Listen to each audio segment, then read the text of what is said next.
Nah, sekarang ada food estate macam-macam, tapi saya termasuk orang yang pengkritik food estate itu. Karena itu semacam arogansi terhadap alam itu. Alam memberi kita kesempatan untuk menikmati dengan cara yang beradab, tapi food estate itu bumi dipupuk segala macam tuh, dipakai teknologi dan berlebihan akhirnya tuh. Padahal misalnya pemerintah memang menginginkan ada stok pangan yang tersedia. Tetapi kalau stok pangan itu diwujudkan dengan cara merusak alam, maka alam akan marah pada kita kan. Saya tahu bahwa pemerintahan Pak Presiden Prabowo berupaya untuk menyiapkan kondisi dasar supaya ada ketersediaan pangan, ada ketersediaan protein. Tetapi sekali lagi kita tahu bahwa Indonesia punya begitu banyak varietas pangan, itu bukan beras aja tuh. Jadi mungkin itu yang bisa diunggulkan. Kita sibuk bikin food estate di Papua dan akan ada 20 juta hektar akan dibabat hutan itu. Sementara 2 jam terbang dari Papua ke arah Darwin, di situ ada, Darwin itu adalah negara bagian paling utara dari Australia. 2 jam terbang dari Papua, kita tiba di Darwin. Di Darwin ada penelitian tentang sagu. Lama-lama bahannya nggak ada karena sagunya dipapas di Papua kan. Jadi yang saya sebut sebagai keanekaragaman pangan itu lebih penting daripada satu monokultur pangan. Jadi kita juga mulai menganggap bahwa ya makan nasi itu kan ya kebutuhan orang kota tuh. Ya sedikit-sedikit kita boleh makan nasi. Tapi dari tadi saya makan hal-hal yang sebetulnya ditumbuhkan dari halaman rumah mak-mak.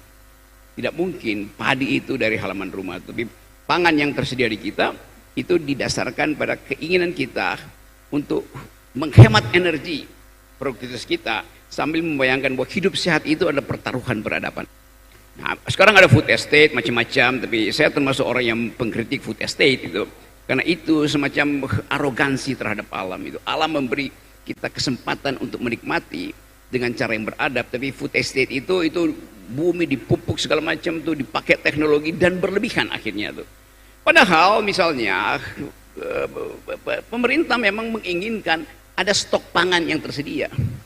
Tetapi kalau stok pangan itu diwujudkan dengan cara merusak alam, maka alam akan marah pada kita kan.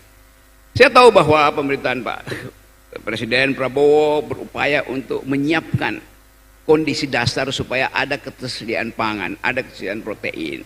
Tetapi sekali lagi kita tahu bahwa Indonesia punya begitu banyak varietas pangan, itu bukan beras aja tuh. Jadi mungkin itu yang bisa diunggulkan. Kita sibuk bikin food estate di Papua dan akan ada 20 juta hektar akan dibabat hutan itu. Sementara 2 jam terbang dari Papua ke arah Darwin, di situ ada, Darwin itu adalah negara bagian paling utara dari Australia. 2 jam terbang dari Papua, kita tiba di Darwin. Di Darwin ada penelitian tentang sagu.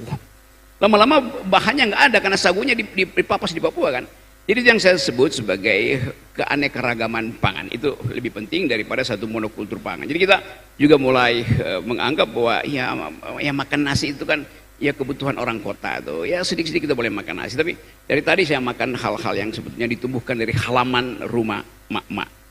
Tidak mungkin padi itu dari halaman rumah. Tapi pangan yang tersedia di kita itu didasarkan pada keinginan kita untuk menghemat energi produktivitas kita, sambil membayangkan bahwa hidup sehat itu adalah pertaruhan peradaban.